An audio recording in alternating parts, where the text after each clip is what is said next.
खनसे नङा खननै नङा खनले खनले इसोर हरनाय मानेक आरो अन्थाइखौ मोननो हादों चिरांनि सुबुंफोरा। बे मानेक आरो अन्थाइखौ दैयाव सोमनानै लोङोबानो गासैबो बेमार आजारफोरा हामजोबो।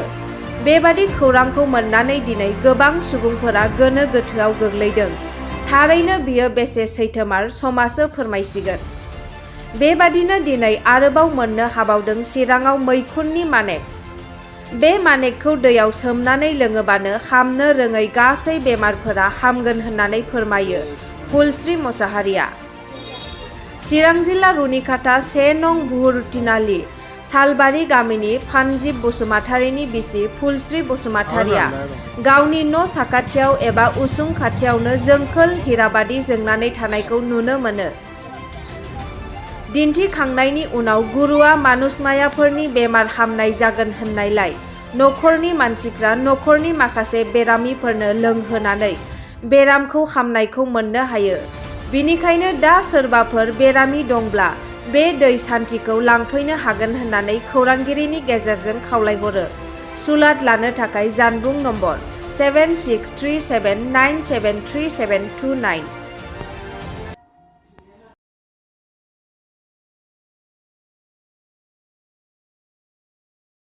मोननाया जोंनि उसुङावनो मोनदों।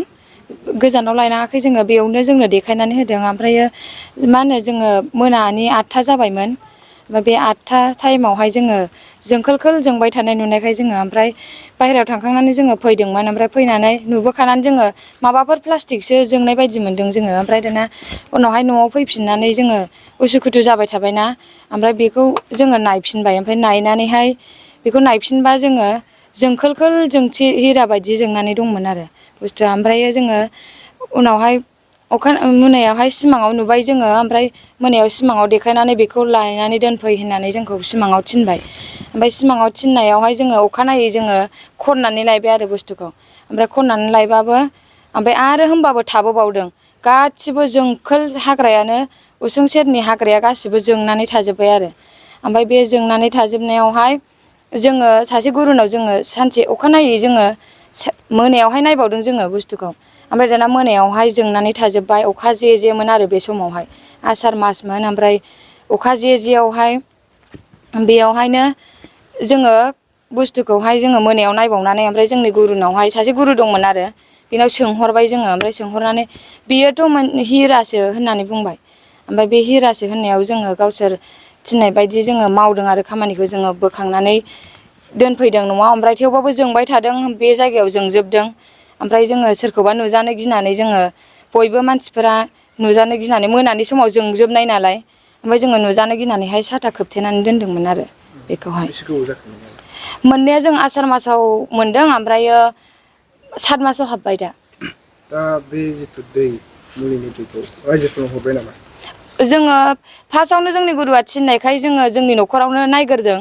जोंनि न'खरावनो बेमार आजारखौ जोङो नायग्रोदों। जोंनि माबायावनोहाय सिथर सिला जानायावहाय। ओमफ्राय बेमार आजार दिनै जोंनि बिखुनजोआबो थाबायनो हायामोन। आथिङानो सिनस्रि सानाय, आथिं सानाय, थाबायनोनो हायामोन।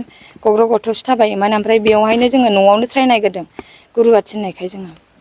ओमफ्राय बयनिबो थाखाय माने हरसिगोन नामा दिनै? औ जोङो दा गुरुआ जोंखौ बायखो होनायलाय जोंखौ हरनो थिननायखाय गुबुनफोरनि बेमार मनुसमायाफोरनि बेमारखौबो फाहामनो हागोन नोंसोरो बेजोंनो होननायखाय जोङो दा माबानो 3 4 मानसिनो जोङो न'खरनि जाथि बंसनो हरग्रोदों जोङो बिसास साननाय नङा होननानै।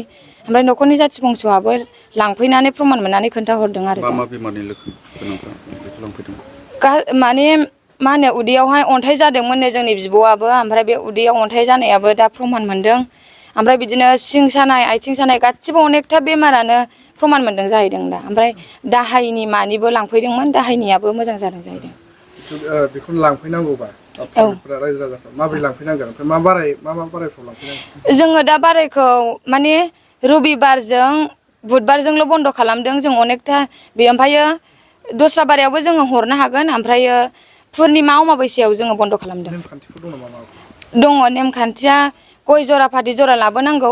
ओमफ्रायो बिदिनो मन्दिराव जेरै लानानै फैयो बेफोरबायदि लानानै, ओमफ्राय बथल लानानै फैनांगोन आरो दिंग्रिनि बथल लानानै फैनांगोन। जिथु बै मुलि कवाटार मा नाम होननानै मिथिदों? बेखौ जोङो हाथरखि होननानै मिथिदों।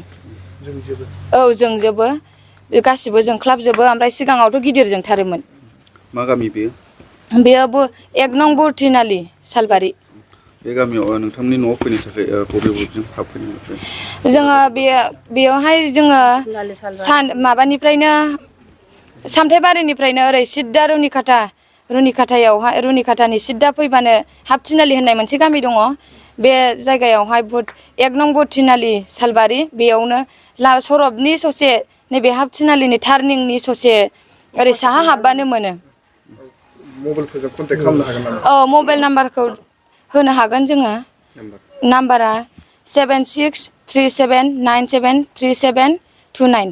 बे फन खालामबानो बे नाम्बाराव फन खालामबानो जोंनियाव लांफैनो हागोन। खेबसे बुंफिननो हाबावगोन? 7637973729। मा बेमार जादोंमोन? आंनाव सिगां जानाया जेरै आखाइ आथिं खावसे थैजोबोमोन ओमफ्राय दा बिदि मुलि बाहायै एसे मोजांसिन मोनबाय रेजेंसिनबो मोनबाय आथिं आखाइ दा प्रमान मोनसिनदों आरो दा बेखौनो आं लांबावगोन दिनैबो। बेसे गोबाव जाखोमोन नोंथाङा बेमार? जानाया बोसोरथाम जाबायमोन आं। ओमफ्राय बिदिनो माब्लानिफ्राय लोंजेनदों? नै दाख्लै खननै जाबाय मागनि 3 थारिखफोर लांदों। दा मोजां मोनदों? दा मोजां मोनसिनबाय आथिङाबो आखाइयाबो बोलोसिनबो मोनबाय जरसिनबो मोनबाय। मा गामिमोन? जोंना गामिया ओइ पश्चिम सालबारि होनो आरो जोंना गामिया बेनि आं दे। ओमफ्राय आथिं आखाइ सादोंमोन आं दाख्लै खनसे लांजेननायावहाय आं एसे आन्दाज मोननाय बायदि मोनदों। ओमफ्राय उदै सायोमोन बे जानाय जायगायावहाय ओमफ्राय दा आङो सानाय बायदि मोनदोंमोन। ओमफ्राय आं आगोलहायबो आजां गाजां अजानावबो थांबाय डक्टरनावबो थांबाय आन्दाज मोना मोनदोंमोन। ओमफ्राय दा एसे आन्दाज मोननाय बायदि मोनदों आङो। ओमफ्राय उदै साबाय थानाया एसे खमायनाय बायदि मोनदों आङो। दा बेखौ खर'बो सोम सोम मोनोमोन एसे खम जालांदों। नोंथांनि बेमारखौ डक्टरनाव देखायाखैमोन? मेरला नायबाय आङो दा क'क्राझारावबो थांबाय बङाइगावआवबो थांबाय आं बोजों अजानावबो थांबाय आङो। ओमफ्राय दाख्लै नैबेहाय आङो खनसे लांनाय नायदोंमोन दा बेखौ आं खनसे लोंगासिनो दङ आरो। ओमफ्राय दा बेखौ एसे मोजाङाव दोनथ'नाय बादि मोनदों आङो दा। देलाय आरामाव दोनथ'नाय लांफैबावदों बादि बेखौनो। ओमफ्राय दा खननै दंबावो आरो आं लांफैबावगोनानो। आं दाख्लै खनसेल' लांफैदों आं उदै सानायखौ एसे सागानाय बायदि मोनदों आरो। बेसे गोबावसो जाखोमोन बेमार बायदि आं मोननाया? जानाया माबासो जाबायदां 10-15 बोसोरसो जाबायदां। टिउमार जादोंमोन नालाय आङो दा बेखौ